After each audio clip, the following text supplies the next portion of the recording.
그리스도 이름으로 기도하옵나이다. 아멘. 우리 왕린 선교사님 함께 고백합시다. 주는 그리스도시요 살아계신 하나님의 아들이십니다. 아멘.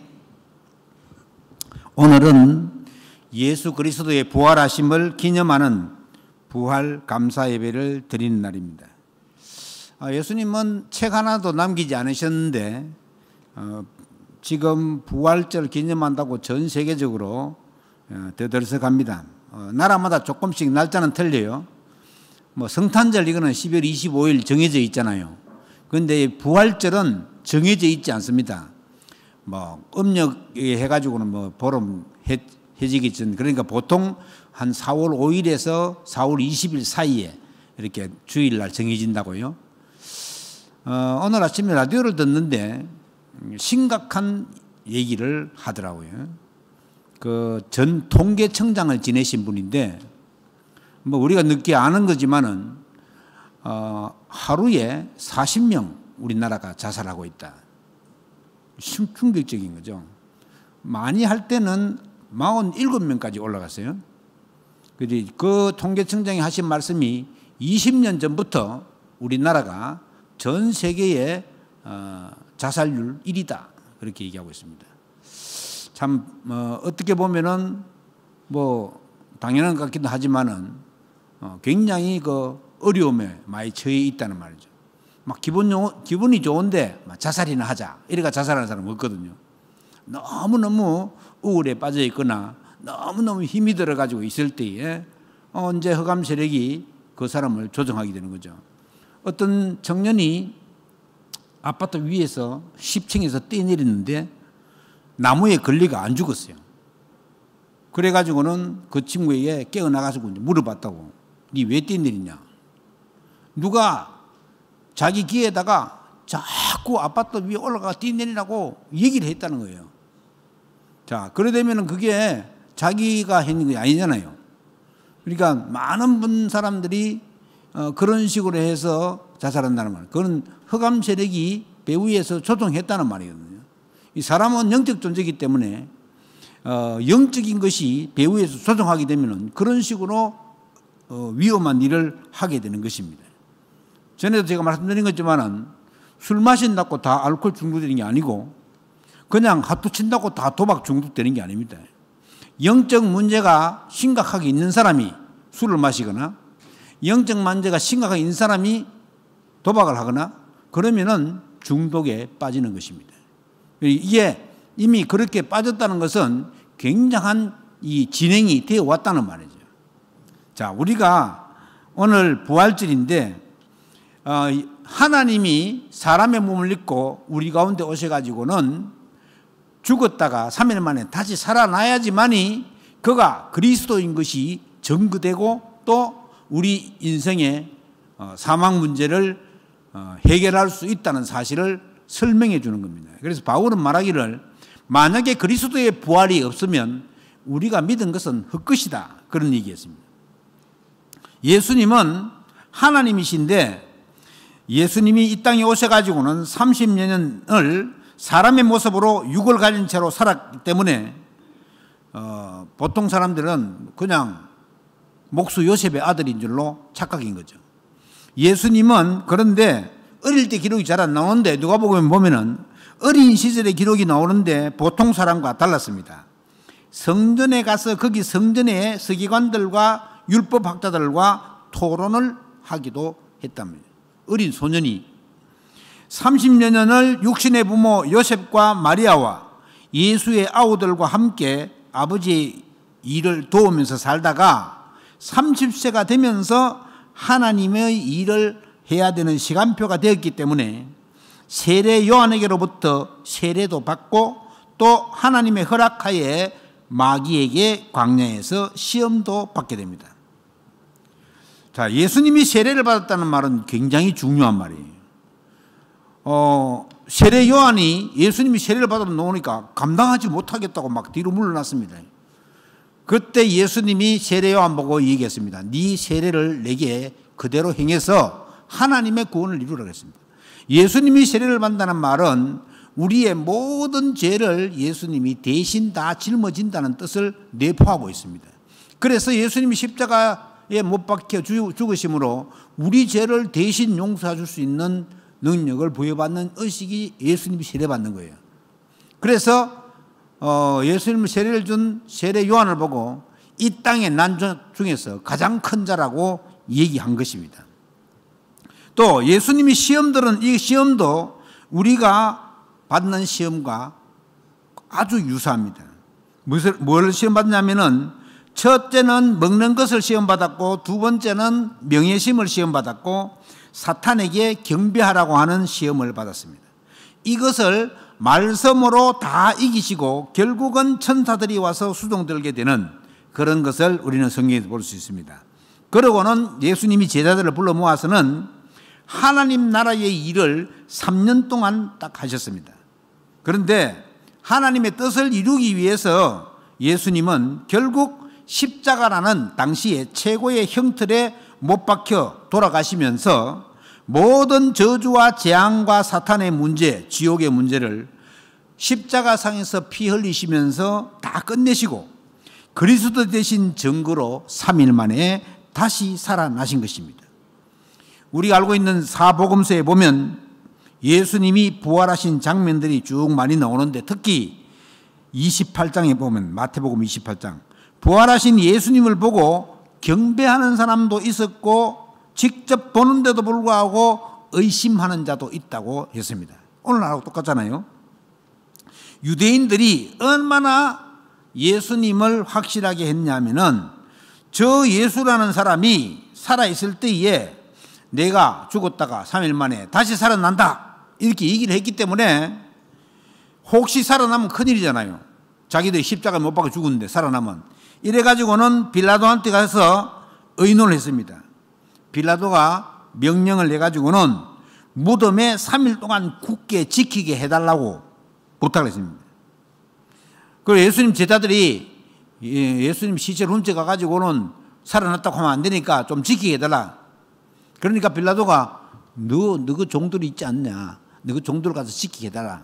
그렇게 말했다고. 그래서 요청을 받고 경비병들이 지키고 있다고 기록되어져 온 것입니다. 가서 경비병이 돌문을 임봉하고 문 못 열도록 딱 봉했단 말이죠. 임봉을 하고 그 앞에서 지키고 있었습니다. 만양을 대비해서 그랬는데 안식 후 첫날, 자 금요일 저녁에 금요일날 십자가에 못 박혀 죽였는데 안식 후 첫날, 그러니까 주일이죠. 딱 3일이 된 거예요.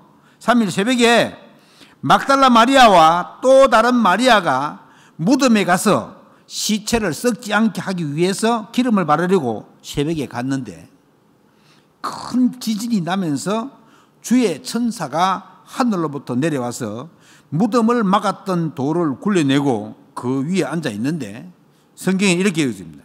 그 형상이 번개 같고 그 눈은 눈같이 희고, 이래 천사가 내려와 있으니까 경비병들이 무서워서 떨면서 죽은 자 같이 되었다 이렇게 되어 있습니다. 그때 천사가 막달라 마리아와 여자에게 말을 합니다. 경비병은 무서워서 떨지만은 너희는 무서워하지 말라.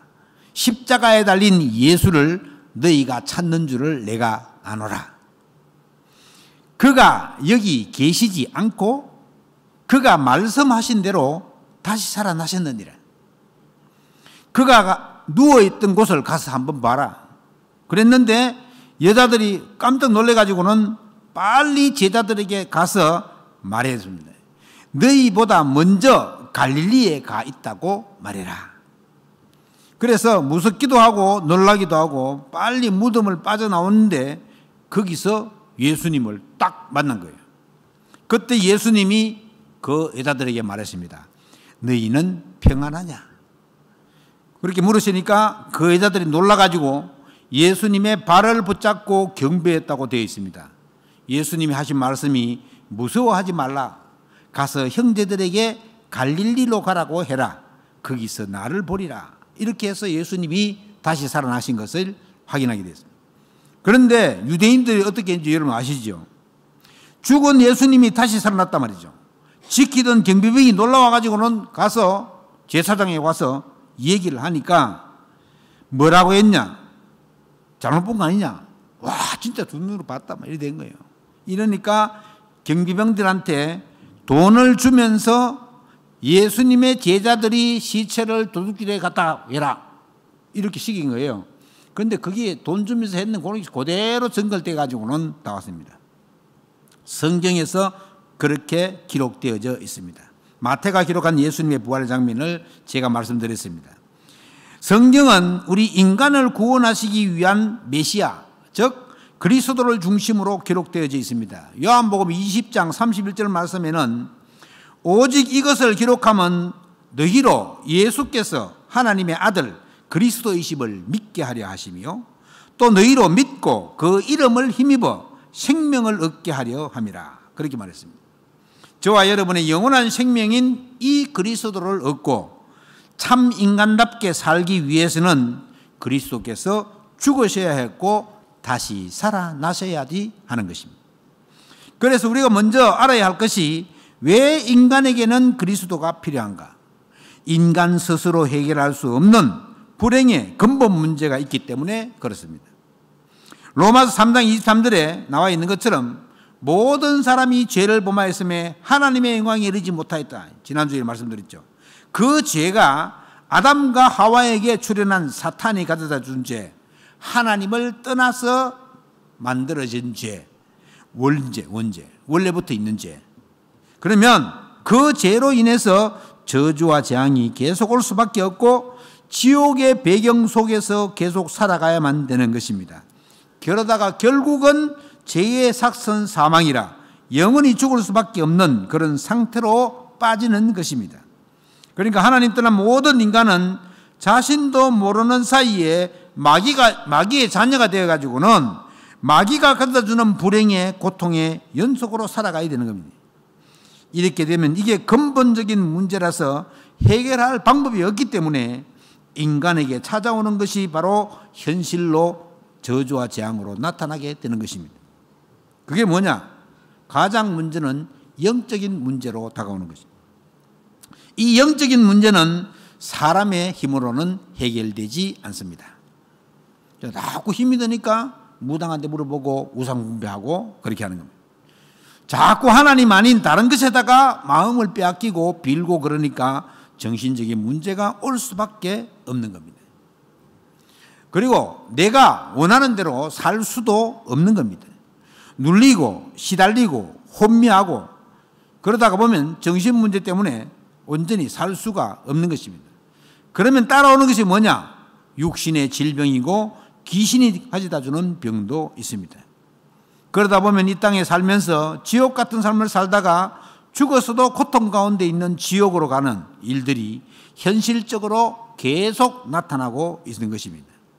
그리고 또 후대에게 그 핏값을 돌려놓았기 때문에 그 후대들은 저주와 재앙을 다 떠안고 제사 지내면서 살아갈 수밖에 없도록 된 것입니다. 이것이 숨겨진 고통입니다. 이것이 고통스럽다는 사실 자체도 잘 모르고 있습니다. 지금 하나님 떠난 사람들이 이런 순서대로 망하고 있다는 사실입니다. 안타까운 사실이죠. 그래서 하나님께서는 처음부터 인간을 구원하시기로 작정하시고 하나님께서 우리 인간을 사랑하시는 그 증거가 그리스도를 보내시겠다고 하는 약속입니다. 요한복음 3장 16절에 잘 나와 있습니다. 하나님이 세상을 이처럼 사랑하사 독생자를 주셨으니 이는 저를 믿는 자마다 멸망치 않고 영생을 얻게 하려 하심이니라. 그것도 우리가 죄인 되어 있을 그때에 이미 벌써 하나님의 사랑을 확정되어져 있었다. 예수 그리스도께서는 십자가에서 죽으심과 부활을 통해서 인간의 근본 문제와 모든 불행의 문제를 싹 해결했습니다. 하나님 만나는 길을 열어주셨다는 말이에요. 그리스도만이 하나님 만나는 유일한 길입니다. 그래서 예수님이 직접 얘기했잖아요. 내가 곧 길이요 진리요 생명이니 나로 말미암지 않고는 아버지를 만날 수 없다고 얘기했습니다. 천하에 구원 얻을 만한 다른 이름을 우리에게 주신 적이 없다고 베드로는 고백했습니다. 저와 여러분은 예수 그리스도를 구주로 영접하고 하나님을 만나는 축복을 얻은 사람들입니다. 얼마나 감사합니까? 죄와 허물로 완전히 죽었었는데 생명과 성령의 법으로 완전히 해방시켜 주셨습니다. 예수 그리스도는 단 한 번에 영원한 속죄 제물이 되셔가지고는 저와 여러분의 죄 문제를 깨끗하게 해결해 주셨습니다. 지금도 살아있는 하나님과의 관계를 가로막는 마귀의 일도 예수님이 왕적 권세로 그리스도로 오셔서 다 해결하셨습니다. 사탄의 머리를 박살냈다. 사망 권세를 이기심으로 이 왕이요 선지자요 제사장 되신 예수 그리스도를 믿고 영접하는 사람은 하나님의 자녀가 되는 권세를 주셨다. 그것도 영원토록 함께 하신다고 약속을 했습니다. 그리고 또 부활하신 예수 그리스도께서 지금 성천하시고 보좌 우편에 계신다. 그 하나님이 성령으로 저와 여러분과 함께 계신데 다시 재림주로 오셔가지고는 우리를 영원한 천국으로 인도하실 것이라고 성경은 우리에게 말하고 있습니다. 오늘 예수 그리스도께서 우리를 위해서 죽으셨다가 3일 만에 부활하신 것을 기념하는 그런 날입니다. 우리가 잘 알아야 됩니다. 부활하신 주님에 대해서. 그래서 두 번째로 우리를 그리스도의 부활은 예언된 사건이고 역사적인 사건이다. 고린도전서 15장 3절로 5절에 보면 그리스도께서는 성경대로 우리 죄를 위해서 죽으시고 장사 지낸 바 되셨다가 성경대로 사흘 만에 다시 살아나사 이런 말이 있습니다. 성경대로 죽으셨다가 성경대로 다시 살아나신 거예요. 빌라도 총독이 이스라엘 총독 때에 있을 그때에 이 사건이 일어났거든요. 그래서 우리가 고백할 때 본디오 빌라도에게 고난을 받았어. 무슨 본디오 빌라도 고난 받았습니까? 유대인들이 고발해가 그래야 됐지. 그러면 그때를 말하는 거예요. 본디오 빌라도가 이스라엘의 총독 때에 있을 그때 이 말입니다. 우리가 선조 임금 때 임진왜란이 일어났잖아요. 그런 것처럼 빌라도 총독 때 예수님이 십자가에 못 박혔다. 역사적인 사실을 설명하는 겁니다. 그리고 예수 그리스도의 탄생도 예언되어져 있는 것입니다.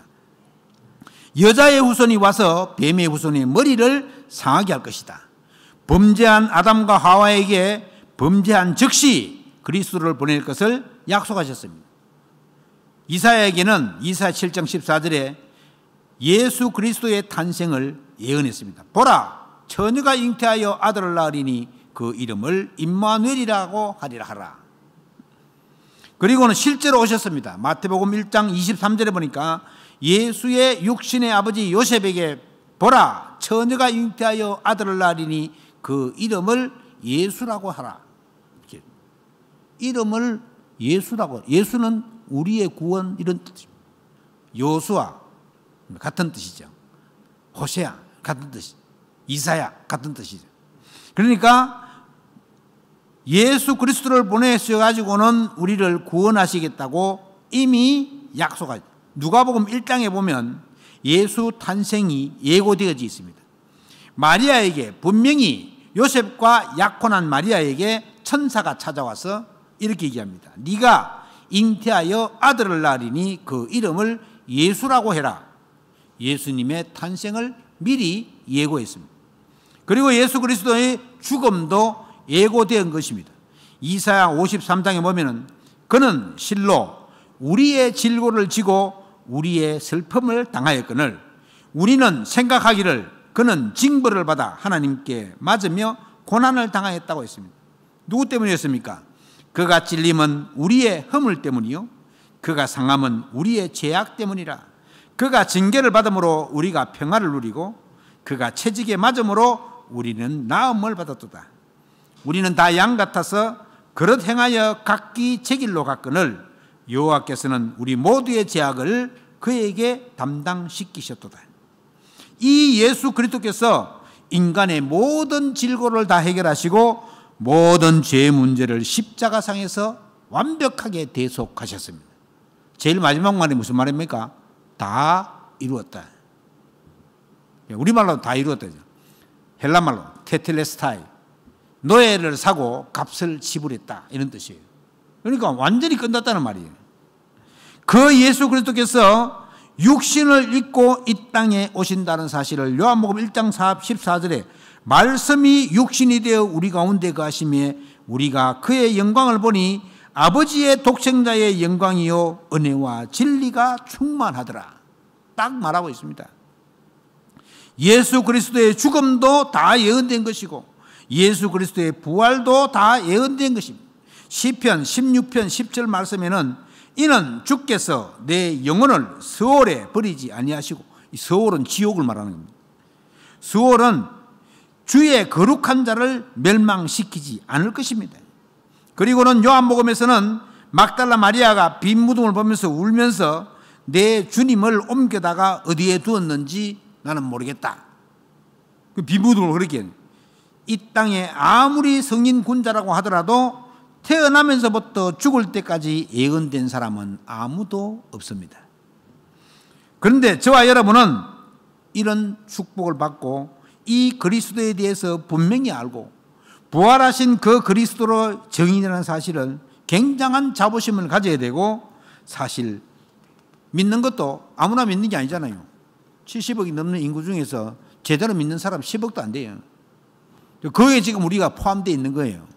하나님의 은혜와 사랑이 우리에게 임했다는 것이기 때문에 우리는 그리스도의 정인이 되는 삶을 살아야 될 의무가 주어져 있는 것입니다. 하나님 우리를 부르실 때 정인으로 우리가 부름을 받았기 때문에 날마다 체험할 것이 우리에게 있대요. 그래서 주께서 십자가상에서 나의 모든 것을 다 이루실, 내가 죽어야 할 그 죽음을 예수님께서 대신 죽어주셨다.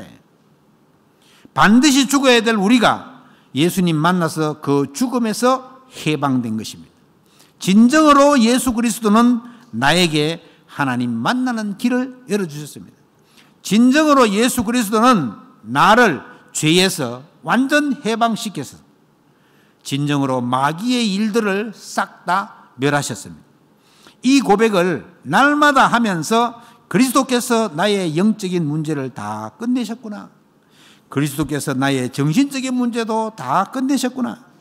나의 육신적인 문제뿐만 아니라 우상 문제, 나의 환경 문제, 심지어 내세 문제까지도 완벽하게 끝내신 분이 맞구나. 그런 고백을 하면서 하나님 나와 함께 하시는 체험을 해야 됩니다.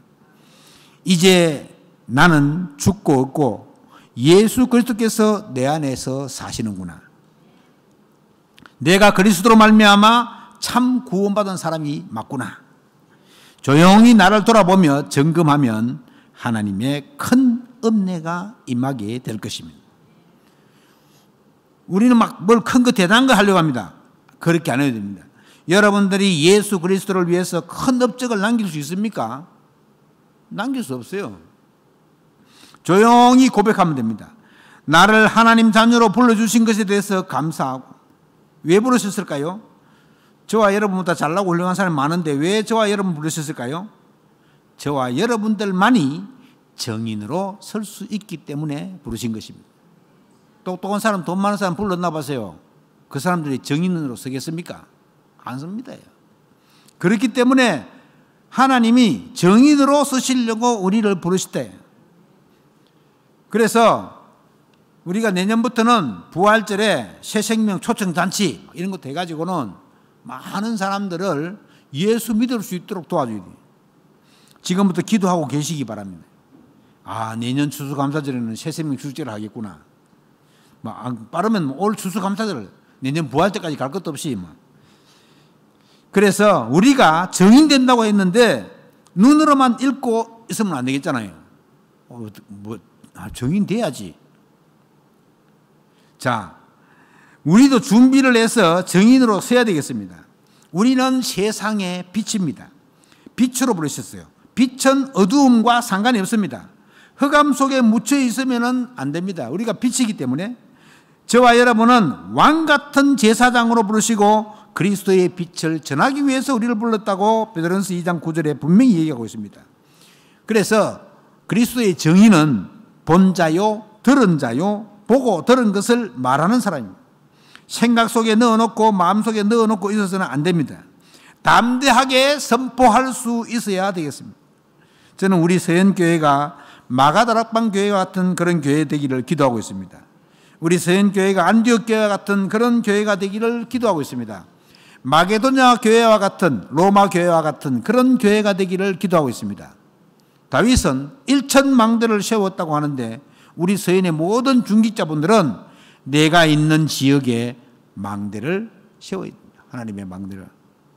정의는 망대를 세우는 겁니다.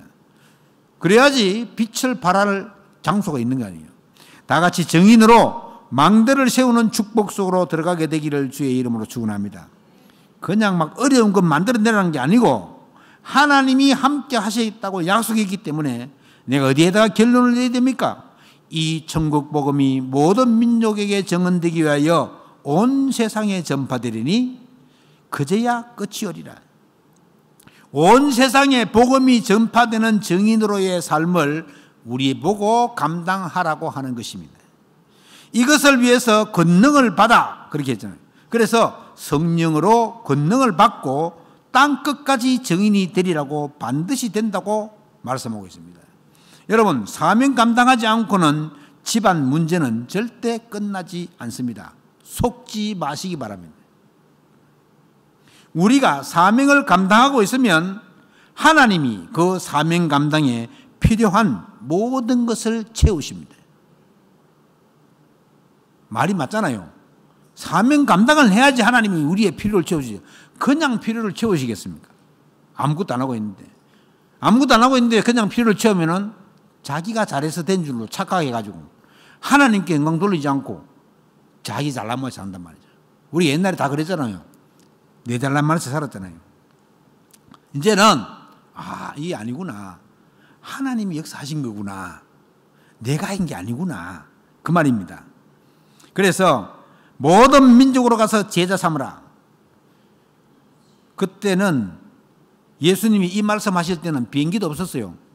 배도 엄청 바람 불어가 가는 배밖에 없었어요. 그때 모든 민족으로 가서 제자를 삼으라. 기도하면 되겠죠. 내가 있는 지역에서 제자 삼게 하옵소서. 영혼을 사랑하는 마음을 주시고 제자를 볼 수 있는 영안을 열어주시옵소서. 기도하면 됩니다. 마가복음에서 뭐라고 했냐? 만민에게로 가라. 만민에게로 가래요. 그러면서 이 사람들 때문에 무엇 때문에 싫고 저 사람 나 때문에 저 사람 싫고 이렇게 하지 말아요. 하나님과 방향 맞지 않는 소리예요. 저 사람은 저래서 안 되고 이 사람은 이래서 안 되고. 아니, 만민에게로 가라 그러는데. 그러면서 너희는 만민에게로 가서 복음을 전파하라고 했습니다. 누가복음에서는 교회 다니면서도 복음 모르고 영적인 거 모르는 사람 너무나 많다. 교회 다니는데 그리스도 몰라가지고 사탄의 존재를 몰라가지고 있는 사람 많다. 이런 사람들도 살려내라. 그게 누가복음에 하는 얘기입니다. 요한복음에서는 베드로에게 이렇게 말씀하십니다. 힘들어하는 자들을 다 살려내라. 고통 중에 있는 사람들을 끌어안으라. 저 어린 렘넌트들이 어떻게 할래? 안 보이냐? 이렇게. 네 어린 양을 먹이라 그러죠. 여러분, 현장이 안 보입니까? 우리가 깨어서 기도해야 됩니다. 정신 차려야 됩니다. 그저께하고 어제 1박 2일로 어린이 집중훈련을 했거든요. 여러분, 앞으로 뭐 집중훈련을 하든지 그렇게 할 것입니다. 5월 달에는 우리 교회 차려가지고 그렇게 하지 말고 막 하루 아침부터 저녁까지 하자. 뭐 이런 식으로 한번 해보자. 여러 가지 방법이 나오겠죠. 여러분, 지금 하나님이 틀림없이 복음의 능력의 역사를 우리 렘넌트들에게 증거해 주기를 원합니다. 여러분, 이전에는 교회가 굉장히 앞서갔습니다. 여러분, 세브란스 병원, 이화여자대학교, 또 뭐 연세대학교 전부 다 이거 선교사들이 지은 거 아닙니까? 그리고 교회가 앞서갔다고요. 그런데 지금은 교회가 뒤로 척 처져가 있어요. 그러니까 렘넌트들도 교회에 올 이유가 없는 거예요. 그래서 지난주일부터 우리가 이래서는 안 되겠구나. 교회에서 금토일 시대를 만들어 가는데 이 금토일 시대를 만들어 가지고는 금토일 시대 개봐야 금요일 주말이고 토요일 주일은 교회 와야 되고 토요일밖에 없어요, 사실은. 그래서 우리 중직자들이 토요일 이걸 좀 주목해야 되겠다. 그래서 지난주일부터 우리 박기경 성도님 와서 입시에 대해서 설명했고, 오늘은 또 이제 이미경 선생님이 또 아이들이 사명감 고치와 마음 상태들을 바꾸는 거기에 대해서도 설명할 거거든요. 이게 보통 일이 아닙니다. 그래서 최소한 그래도 서연교회에 나오는 렘넌트들은 공부 하나는 잘하더라 이래 돼야 되거든요.